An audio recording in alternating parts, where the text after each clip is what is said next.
Hi friends, I am happy to welcome you to our fascinating channel dedicated to incredible facts and amazing phenomena around us.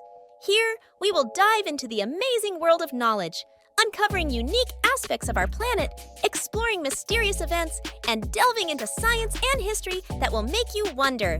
Each episode of our channel will be an invitation to journey through a fascinating labyrinth of facts you may not have known yet.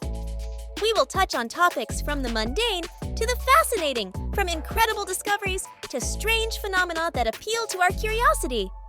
Don't forget to subscribe so you don't miss out on any of the fascinating stories. Get ready to revise your view of the world with us. Thank you for joining us on Top Facts, where wonder becomes your daily companion. Let's dive into the fascinating universe of knowledge together.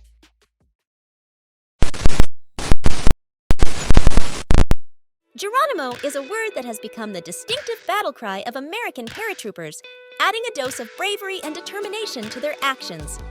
This traditional cry before jumping into battle is part of military culture, and its origins go back to the history of cinema. The story begins with the movie Hot Shots, which was released in 1991. It is a comedic parody of war movies, including such iconic pictures as Top Gun and Rambo. In one scene, the movie's hero, played by Charlie Sheen, makes his daredevil leap by preemptively blurting out the word Geronimo. This moment, full of dynamism and humor, became memorable for the audience and, as it turned out, had a strong impact on the military environment. Paratroopers, always ready for extreme situations and adventures, adopted Geronimo as their battle cry. This military custom quickly spread and became a tradition uniting paratroopers in their daring exploits. Shouting Geronimo before jumping into battle became a kind of symbol of strength, determination, and solidarity. Thus, the word Geronimo was transformed from a humorous cinematic expression into a powerful cry for American paratroopers, symbolizing their bravery and willingness to serve under the most difficult conditions. This story is an example of how pop culture elements can have a profound impact on military traditions and create unique rituals among service members. Amazing adaptations of nature are the asymmetrical ears in some owl species, which becomes an integral part of their outstanding hunting skills. This unique evolutionary feature allows them to better navigate in the dark and effectively locate potential victims. In their exciting world of nocturnal hunters, owls have become superb masters of asymmetry. They have one ear positioned higher and the other lower on their heads, creating a difference in the location of their ear holes. This asymmetry allows them to pinpoint the source of sound and even determine the distance to it. Through evolution, these ears have become a key tool for successful hunting in the dark. Owls can rotate their head more than 180 degrees, allowing them to cover the surrounding area and pick up sounds with great accuracy. The asymmetry of their ears enhances this effect, allowing them to literally listen to their prey. Thus, the asymmetrical ears of owls represent an amazing engineering solution developed by evolution to give them a unique hunting advantage. This adaptation has become an integral part of their biology, allowing owls to be unrivaled masters of night hunting in their natural environment. The year 1970 witnessed a surprising but highly unusual event in the city of Florence, Oregon, when a dead sperm whale washed ashore. Instead of traditional disposal methods, authorities decided to blow up this marine giant in order to make the cleanup process easier. However, as is often the case with unexpected decisions, the explosion was more dramatic than anticipated. As a result of the explosion, the sperm whale was torn in two, and chunks of its fat, which were of impressive size, began to suddenly fall from the sky, falling to the ground and even to the surrounding people. This incident, known as the exploding sperm whale, attracted public attention and became part of anecdotes and stories illustrating the unexpected consequences of failed problem-solving attempts. Today, the case serves as a humorous example of how sometimes even the most unusual ideas can lead to completely unpredictable results, remaining in people's memories as a curious and unique event.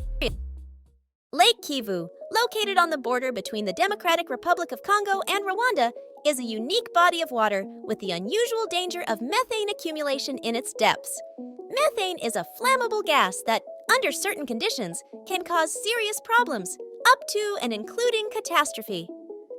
Lake Kivu contains significant reserves of methane, which is formed as a result of microorganisms decomposing organic matter in the bottom of the reservoir. This is essentially a natural phenomenon, but its potential consequences include the possibility of methane bubbles forming in the water. If these bubbles rise to the surface and the methane explodes, it could lead to a massive disaster. To prevent potential dangers, measures are taken to pump the methane out of the lake. This process not only reduces the risk of explosions, but also provides an opportunity to utilize the methane for energy purposes. This practical application of methane helps to reduce its concentration in the lake, preventing potential hazards to surrounding communities and the natural environment. Thus, risk management at Lake Kivu has become an important part of environmental efforts in the region. Proactive measures, such as methane pumping and methane use, demonstrate how innovative approaches can help minimize the threats of natural phenomena while maintaining safety and stability in this unique region. Pink snow, a bizarre phenomenon in high-altitude areas, attracts attention for its unusual hue, which is due to the presence of snow algae. These microscopic organisms, known as Chlamydomonas nivalis or snow algae, give snow a hue ranging from light pink to bright red. Snow algae thrive in cold conditions, and high mountain regions with long periods of snow cover provide ideal conditions for their development. The color of pink snow is due to the algae containing a dye called astaxanthin. This dye protects the algae from intense ultraviolet radiation, which can be particularly strong in mountainous conditions. An interesting fact is not only the visual appeal of pink snow, but also its impact on the environment. The color of snow affects the absorption of sunlight and therefore the melting of snow. Pink snow absorbs more solar energy compared to white snow, resulting in faster melting. This in turn can increase water levels in rivers and lakes, affecting water resources and climate in the region. Thus, pink snow, in addition to its aesthetic appeal, becomes an object of study in terms of its impact on climatic processes and hydrological balance in high mountain ecosystems. The story of tracking Santa Claus has become an integral part of a military tradition that began in 1955 and has become a fun and inspiring practice in many countries. That was the year something unusual happened that became the starting point for a collaboration between the military and Santa Claus. The story began with a mistake in a phone number in an advertisement for a store in Colorado, USA, where children could call Santa Claus. Instead of reaching Santa Claus, the children started calling the number of the North Pole Missile Control Center, responsible for tracking missile flights. The witty military personnel played the role of Santa Claus in this case and provided the children with information about where his Santa sleigh was at the moment. This accidental episode was the beginning of a tradition. Since then, the military has become involved in tracking Santa Claus on Christmas Eve, providing children with fun updates on his movements around the world. Modern technology allows the use of radar, satellite systems, and even virtual maps to create the illusion that Santa Claus is actually being tracked in real time. This military tradition has become not just a fun moment for children, but also a way to emphasize the welcoming and fun nature of the holiday. Tracking Santa Claus has become a creative way to bring children and the military together in the holiday spirit, contributing to the warmth and joy of Christmas. Our journey through amazing worlds has come to an end. We have learned about the biggest, smallest, brightest, and most unusual objects in the universe. We hope you enjoyed our video. If you have any questions or suggestions, please write us in the comments.